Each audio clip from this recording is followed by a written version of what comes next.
Yeah, I mean, there's not really much to be said. Um, we lost Game 7 of the NBA Finals and did it in possibly the worst way ever. I don't know if that's ever been done.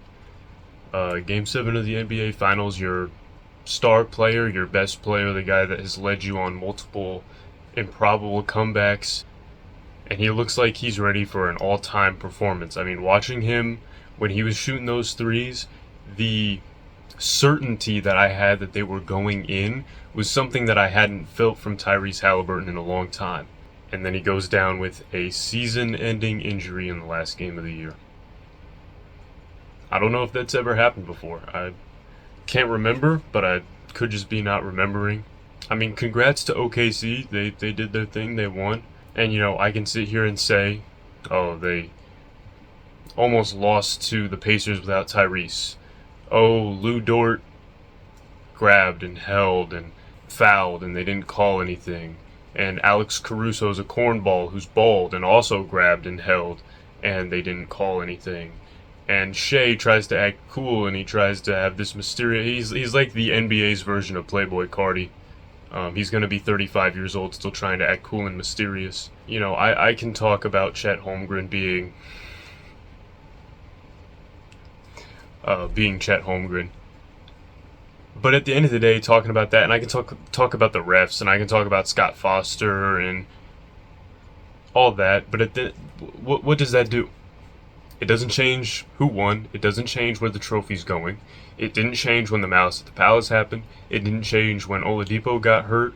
It didn't change when LeBron complained about verticality and then the refs changed how they called verticality on Roy Hibbert in the Eastern Conference Finals.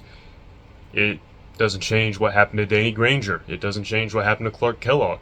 It doesn't change what happened, to the Pacers of the 2000s and the 90s, and it doesn't change any of that. Complaining and talking about this should have happened and that should have happened and what if, it doesn't change what actually happened. So I can sit here and talk about that and complain and whine, but it doesn't do anything. And we could also talk about how, next year's over. We just saw possibly the most improbable playoff run in NBA history. We saw in a landscape where everybody wants to be an underdog and everybody wants to be a Cinderella story. We saw a team that was actually an underdog in most of the games that they played and went all the way to the NBA Finals, went to Game 7 of the NBA Finals. They beat a 64-win Cleveland Cavaliers team. In every series that they played, most people picked the other team to win. They picked the Bucks to win when we played them in the first round. They picked the Cavs to win when we played them in the second round. They picked the Knicks to win when we played them in the Eastern Conference Finals. But saying that next year is already finished, next year is already over, because Tyrese is out. Tyrese could be back by February. He could be back by February, March, April, and this team could be in a playoff position without him. And then we get him back for the playoffs. And then who knows what's going to happen. This whole playoff series was built off the belief of the Indiana Pacers. We believed that they could go to the finals when nobody else believed it. We believed that they could come back when they were down 20 going into the fourth quarter and they were down 20 with like 5 minutes left and all that. We believed that it could happen when nobody else did. And now this same fan base is saying that next year is already over. Where's the belief? Where's the faith? Where is the same attitude? Why are we saying that next year is already over? You don't know what could happen over the course of an offseason to an Andrew Nembhard or a Ben Mathurin. There's a lot of young guys on this team that could transform over this coming offseason. Did we learn nothing from when we traded for Victor Oladipo and he went crazy in the offseason and became an all-star? It's like as soon as anything bad happens, we like to, as a fan base, we like to talk about the adversity of not just the players, not just the front office of the Pacers, but of the fan base and everything we've been through. But then as soon as things get tough, everybody acts like the sky is falling and there's no faith. We can't talk about how we've been through so much and all this and all that and then just go running as soon as anything goes bad. And what has happened to Miles Turner, the hero of the Eastern Conference Finals, the guy who really got us hype when he received the trophy for the Eastern Conference Finals. the same guy who is just beloved and everybody rallied behind him and was like, yes, Miles Turner deserves this. He's been through all the trade rumors. He's been here a decade. He's the longest tenured Pacer. He deserves this. He has a bad finals, and now everybody thinks we shouldn't sign him back. And we should either trade him or let him walk or whatever. He doesn't deserve another contract. He doesn't deserve to come back because he doesn't grab rebounds. Because he had an off-shooting series. And we're just turning on him like that. And then you know what? If he comes in in the first 3 weeks of next season and plays good, guess what? Everybody's going to love him again. I'm not saying we should praise him for being bad, but we shouldn't want him gone just because he had a bad finals. That is just disrespectful to everything that he's done for us and everything that he's been to this franchise. Because you know what? For as bad of a series offensively as he had, defensively, he was great. On defense, Miles Turner this series was playing really good, and nobody talks about it. Just because, he didn't shoot well. He didn't grab enough rebounds. I'm sick and tired of just that whole narrative. We are one day into people saying that next season is over, and I'm already tired of it.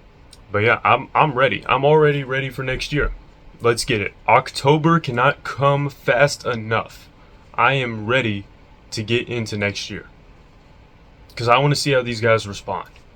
Everybody's saying there's no way the Pacers will be back. There's no way they make another run. And I'm not guaranteeing we're going to the finals next year. I'm not even guaranteeing we're making another run next year. But I just want to see.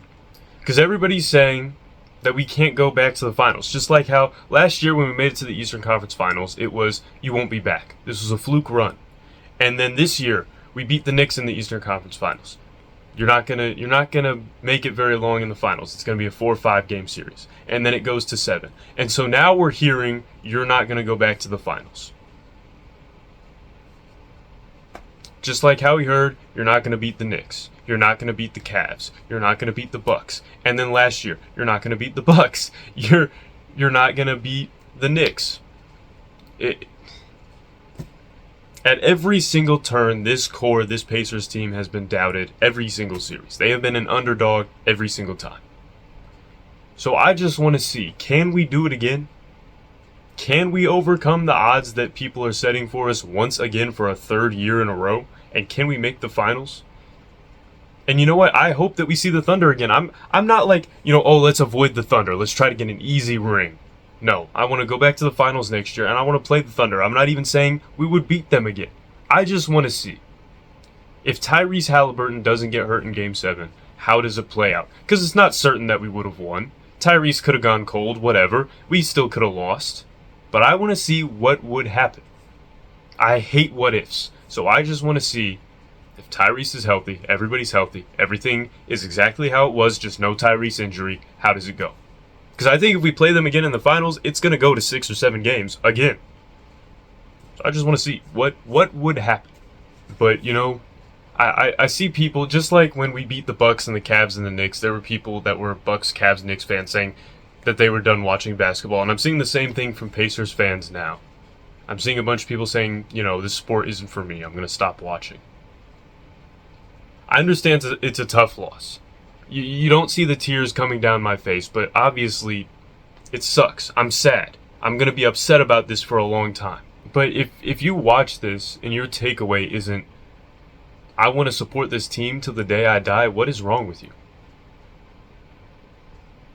Experiencing this run, it was great.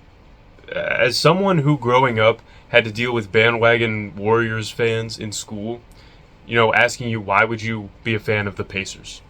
Living in Indiana, people asking you why would you be a fan of the Pacers is exactly why we shouldn't let 13-year-olds talk about sports on Twitter. But growing up with that, and even when the Pacers were good, people telling you, the Pacers suck. We're a 48-win team, and we're a 5 seed. We suck. People would just say, the Pacers suck. Oladipo is bad. Sabonis is bad. Miles Turner is bad, And then this year, everything changed. Not even last year. This year, it just completely flipped. Everybody in the city came together. People that I had never seen watching basketball before were suddenly Pacers fans. And I know they're probably not going to stay. As soon as the Pacers become bad, if we go out there next year, we don't make the playoffs and it sucks, they're not going to be Pacers fans anymore. But experiencing that unity and just walking outside with a Pacers jersey. I went to an Indianapolis Indians game. I worked an Indianapolis Indians game. I walked 20 minutes from Victory Field to the parking garage when I was parked, and this was before Game 3 of the finals. As I'm walking, I had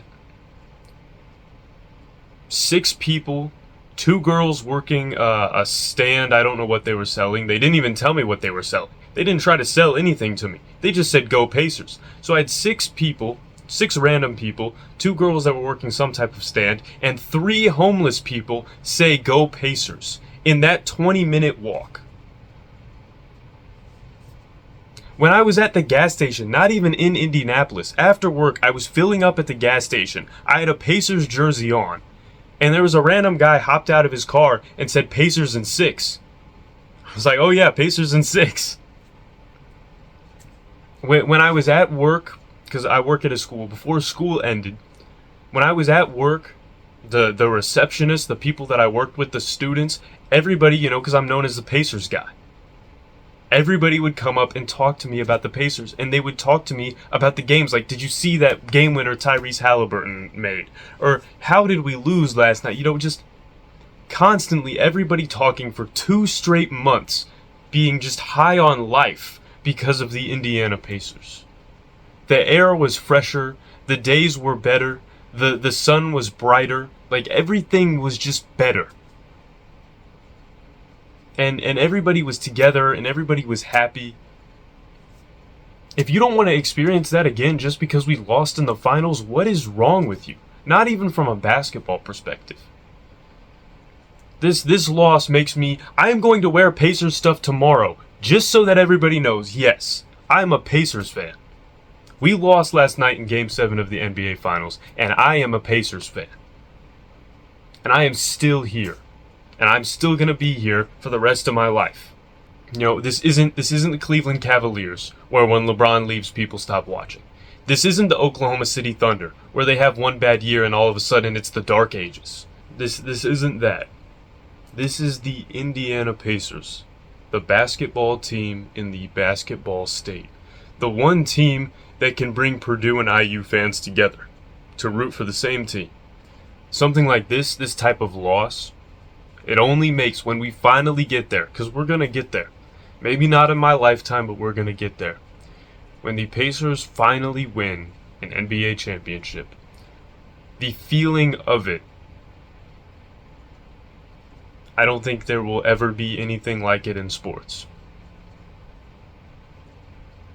Maybe the Cubs winning their World Series. But the basketball team, the NBA team of the basketball state, finally winning an NBA championship.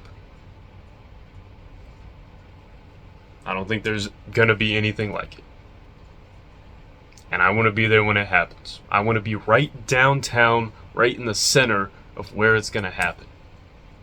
I can't wait to be there. It's going to be great. Congrats to OKC and Lou Dort. Yeah, bro, yeah.